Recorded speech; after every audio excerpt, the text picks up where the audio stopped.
Hello students, this is the third part of Geography chapter 3rd class 7th. In this chapter, in this part we will discuss about the major landforms.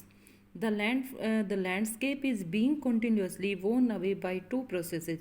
जो स्थलाकृति होती है वो मुख्य रूप से दो ऐसे प्रोसेस होते हैं जिसके कारण कि उसका विघटन होता है। जो स्थलाकृति होती है वो विघटित होती रहती है। फर्स्ट है weathering is the breaking up of the rocks on the earth surface. Weathering में क्या होता है, जो अर्थ सरफेस होती है उसके ऊपर जो चट्टानें वगैरह होती हैं वो टूटने लगती हैं। Erosion is the wearing away of the landscape by different agents like water, wind and ice. इसमें क्या होता है, जो वाटर, विंड, आइस वगैरह होती है उसके कारण जो भूमि होती है उसका अपर्दन होता रहता है। The eroded material is carried away और transported by water, wind et cetera and eventually deposited. और जो टूटा हुआ जो सामान है, जैसे जो चट्टानें हैं वो टूटी है, उनके टूटने से जो मटेरियल बना है वो ट्रांसपोर्ट कर दिया जाता है पानी के द्वारा, विंड के द्वारा, और उसको किसी एक जगह पर उसको अलग अलग जगहों पर डिपॉजिट कर दिया जाता है। This process of erosion and deposition create different landforms on the surface of the earth. और इसी इरोजन और डिपोजिशन के कारण अलग अलग प्रकार की स्थलाकृतियाँ बनती हैं। वर्क ऑफ द रिवर, अब रिवर का क्या वर्क है वो देखेंगे।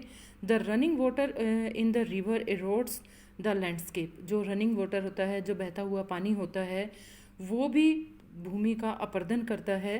When the river tumbles at the steep angle over very hard rocks और down a steep valley side it forms a waterfall. जैसे कि आपको पिक्चर में दिख रहा है, जैसे ही किसी ऊंची चट्टान से एकदम से पानी नीचे की तरफ गिरता है तो उसको क्या कहते हैं, उसको वाटरफॉल कहते हैं, उसको जलप्रपात कहते हैं। यहाँ पर आपको कुछ जलप्रपात दिख रहे हैं, इन्हें आप ध्यान से पढ़ेंगे। जैसे कि नीचे दिख रहा है द नियाग्रा फॉल्स। ये कहाँ पर है, यहाँ पर आपको 3 दिए गए हैं, उनको आप वेरी शॉर्ट क्वेश्चन आंसर्स में लिखेंगे। As the rivers enters the plain, it twists and turns forming large bands known as meanders. अब जैसे ही जो नदी आती है वो प्लेन एरिया में वो जैसे ही एंटर करती है तो वो है मोड़दार मार्ग पर बहने लगती है।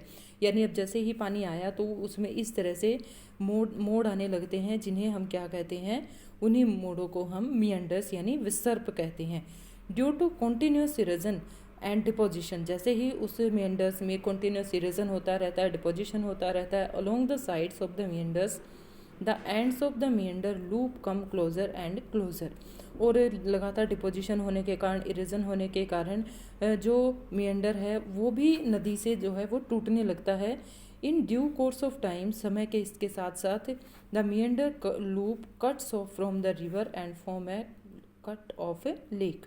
अब जब वो कट जाता है नदी से तो वो अलग से एक लेक बनाता है जिसको हम ऑक्सबो लेक के नाम से जानते हैं। जैसा कि आपको पिक्चर में दिख रहा है, ये जैसे ही इस नदी ने यहाँ पर एंटर किया, इस तरह से ये बहती हुई विसर्प की तरह आई और उसके जो वो थे, उसके किनारे थे, उसमें लगातार निक्षेपण अपरदन होने के कारण कई बार नदी है वो कट जाती है, जिसको ऑक्सबो लेक कहा जाता है। This is the oxbow lake.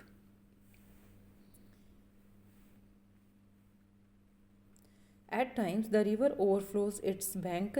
This led to the flooding of the neighboring areas. और जैसे ही नदी में ओवरफ्लो हो जाता है, वो अपने किनारों से बाहर निकल जाती है, इसके कारण फ्लड आती है आसपास के एरिया में। As it floods, it deposits layer of the fine soil and other material called sediments along it's banks. और जो उसके अंदर जो नदी होती है वो अपने साथ बहुत सारी चीज़ों को बहा कर लाती है, जिन्हें हम सेडिमेंट्स कहते हैं। This leads to the formation of the flat fertile flood plain. और इसके कारण जब वो बहाकर मिट्टी के महीन कणों का भी निक्षेपण करती है और उन्हें बहा कर लाती है और बाढ़कृत मैदान का निर्माण होता है वहाँ पर। The raised banks are called levees. और जो लेज्ड बैंक्स होते हैं उनको हम लेविस यानी तटबंध कहते हैं। As the rivers approaches the sea, जैसे ही नदी समुद्र की तरफ बढ़ती है, the speed of the flowing river decrease. और जो स्पीड होती है नदी की वो कमी होने लगती है उसके अंदर। And the river begins to break up into a number of stream called distributive. और जो नदी होती है वो अनेक डिस्ट्रीब्यूटिव्स में बट जाती है। यहाँ पर पिक्चर में आपको दिख रहा है ये मेन रिवर है, और जैसे ही इसकी स्पीड में कमी आई तो इस तरह से ये अलग अलग डिस्ट्रीब्यूटिव्स में बट जाती है। इनको हम डिस्ट्रीब्यूटरी कहते हैं। The river become so slow that it begins to deposit its load. और नदी का बहाव इतना कम हो जाता है कि अपने साथ वो जो भी बहा कर लाई है उसको डिपॉजिट, उसको वहाँ पर जमा करना शुरू कर देती है। इस डिस्ट्रीब्यूटी, प्रत्येक उसकी जो डिस्ट्रीब्यूटरी होती है, इट्स ओन माउथ, उसका अपना एक मुख होता है। The collection of sediments from all the mouths from the forms है डेल्टा। और जो कलेक्शन होता है, जो वो कलेक्शन करके लाई है सेडिमेंट्स का, उससे वो जो बनाती है उसको हम उसका डेल्टा कहते हैं। अब हम पढ़ेंगे वर्क्स ऑफ सी वेव्स। जो समुद्र की तरंगे होती हैं उनका क्या काम होता है, क्या काम वो करती हैं, किस तरह से वो डिपोजिशन में, उस तरह से वहाँ पर वो क्या उनकी भूमिका होती है। The erosion and deposition are the sea waves give rise to coastal landforms. जो समुद्री तरंग के अपर्दन और निक्षेपण तटीय स्थलाकृतियाँ बनाते हैं। वो तट पर वो कुछ स्थलाकृतियाँ बनती हैं, जैसे sea waves continuously strike at the rock. जो समुद्र की जो तरंगे होती हैं, जो लहरें होती हैं, वो स्ट्राइक करती हैं। क्रैक्स डेवलप, जिससे कि क्रैक्स बनते हैं, दरारें विकसित होती हैं। Over time they became larger and wider. और समय के साथ साथ वो बड़ी बड़ी गहरी होती जाती हैं। Thus hollow like caves are formed on rocks. और वो उसी तरह से, और वो एक किस में बन जाती हैं, larger and wider. Thus hollow like caves are formed, उन चट्टानों के वो रूप ले लेती हैं। They are called sea waves, उन्हें समुद्री गुफाएं कहा जाता है। As these cavities became bigger and bigger, जैसे ही वो बड़ी बड़ी होती जाती हैं, only the roof of the caves remain. अब जैसे ही समुद्र की जो लहरें होती है वो उनसे टकराती हैं, तो जहाँ पर भी टकराएंगी वहाँ पर उनको वो काटेंगी। और वो जो जब वो काटती चली जाती हैं, जैसे ये पूरा का पूरा पत्थर है, जैसे उसने इसको काटा, नीचे की तरफ वो समुद्री लहरें ज़्यादा अटैक करती हैं, तो ये पत्थर है ये लगातार कटना शुरू हो जाएगा। और फिर उसके ऊपर क्या बचती है, बिगर and bigger only the roof of the caves remain. और केवल उसकी जो छत बचती है फिर उस पर, the roof of the caves remain thus forming sea arches, जिन्हें कि सी आर्चेस कहा जाता है, जिन्हें बड़ी बड़ी दीवारें होती है, दीवारें जैसी इनकी आकृति होती है। Further erosion breaks the roof, और फिर उसको रूफ को भी तोड़ देता है erosion. And only walls are left, केवल दीवारें बचती हैं। These wall like features are called stack. और दीवारों की तरह ही बनने वाली ये फीचर्स स्टैक कहलाती हैं। The steep rocky coast rising almost vertically above sea water is called sea cliff. और जो ये जल के ऊपर बनने वाली ये वर्टिकली होती हैं, यानी ऊर्ध्वाधर ऊपर के रूप में ये उठती हैं, ऊंचे शैलीय तटों को हम समुद्री भृगु कहते हैं, जिसे हम सी क्लिफ कहते हैं, यानी समुद्री भृगु इन्हें कहा जाता है। The sea waves deposit sediments along the shores forming beaches. और ये समुद्री तरंगे किनारों पर अवसाद जमा कर समुद्री पुलिन का निर्माण करती हैं, यानी जो उसके साथ वो अवसाद है ये टूटी हैं, तो इनसे जो बचा हुआ है उसको वो समुद्र के किनारे पर छोड़ देती हैं, जिससे वो समुद्री पुलिन का निर्माण वहाँ पर करती हैं। अब हम पढ़ेंगे आइस के काम के बारे में कि आइस का क्या वर्क होता है। Glaciers are rivers of ice which to erode the landscape by bulldozing soil and stones of expose the solid rock below.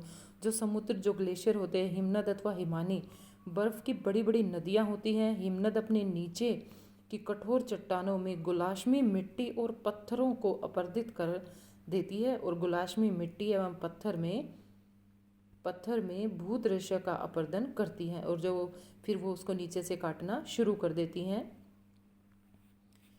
As the ice melt, जैसे जैसे आइस पिघलती है, they get filled up the water and become beautiful lakes. और वो एक अच्छी सुंदर सी lake का निर्माण करती हैं। In the mountain the material carried by the glacier such as rocks big and small. और जो मटेरियल होता है वो बिग और स्मॉल हो सकता है।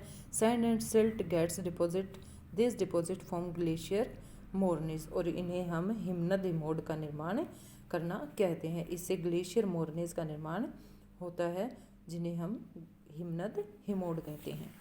अब हम विंड के वर्क के बारे में पढ़ेंगे। ये जो आपको बीच में यहाँ पर रेगिस्तान का भी दृश्य दिख रहा है। Have you ever visited a desert, क्या आपने कभी किसी डेजर्ट की विजिट की है। Try to collect some pictures of sand dunes, इन्हीं सैंड ड्यून्स का कोई पिक्चर आप कलेक्ट करेंगे। An active agent of erosion deposition is the desert is the wind. Desert के अंदर जो इरोजन होता है, डिपोजिशन होता है, वो विंड के कारण ज़्यादा होता है. In desert you can see rocks in the shape of mushroom. आपने मशरूम देखी होगी. मशरूम जो रॉक्स होती है वो समुद्र में जो रॉक्स होती हैं उनकी आकृति कई बार मशरूम की तरह दिखाई देती है. कॉमनली कॉल्ड मशरूम रॉक, जिन्हें हम मशरूम रॉक्स कहते हैं. Winds road the lower section of the, क्योंकि जो विंड्स होती हैं वो जो चट्टानी डेजर्ट में होती हैं उनके निचले भाग को वो काट देती हैं. And then the upper part, और केवल अपर पार्ट बच जाता है और उसके बाद अपर पार्ट को भी काटना शुरू कर देती हैं. Therefore such rocks have narrow base and wider top, जिसके कारण उनका निचला हिस्सा कम और ऊपर वाला हिस्सा ज़्यादा रह जाता है. व्हेन द विंड ब्लो, जब विंड बहती है, lifts the and transport sand from one place to another, जो रेत होता है उसको वो एक जगह से दूसरी जगह पर ट्रांसपोर्ट करती रहती है. When it stops blowing the sand falls and get deposit in low hill, और जब वो बहना बंद हो जाती है विंड, तो उसके साथ जो वो सोइल है वो डिपॉजिट होना शुरू हो जाता है और एक छोटी सी पहाड़ी का रूप ले लेता है. Like structure, these are called sand dune. इन्हें ही हमें सैंड ड्यून के नाम से, बालू टिब्बों के नाम से जानते हैं. फिगर में आपको दिखाई दे ही रहा होगा. When the grains of sand are very fine and light, जब ये बहुत ज़्यादा हल्के हो जाते हैं, the wind can carry it over very long distances, और वो उन्हें बहुत दूर तक ले जाती है फिर विंड वहाँ से उठाकर. When such sand is deposit in large areas it is called losses. जब ये बहुत ज़्यादा इलाकों में फैल जाते हैं तो उन्हें हम लोएस कहते हैं. Large deposit of loess is found in China. जिस तरह ये लार्ज डिपॉजिट, लोएस के लार्ज डिपॉजिट होते हैं, बड़े बड़े वो होते हैं, वो कहाँ पर पाए जाते हैं, किस देश में? चाइना के अंदर. So I hope all about this chapter is clear to you. In this next part we will discuss about the question answers and exercise. Thank you.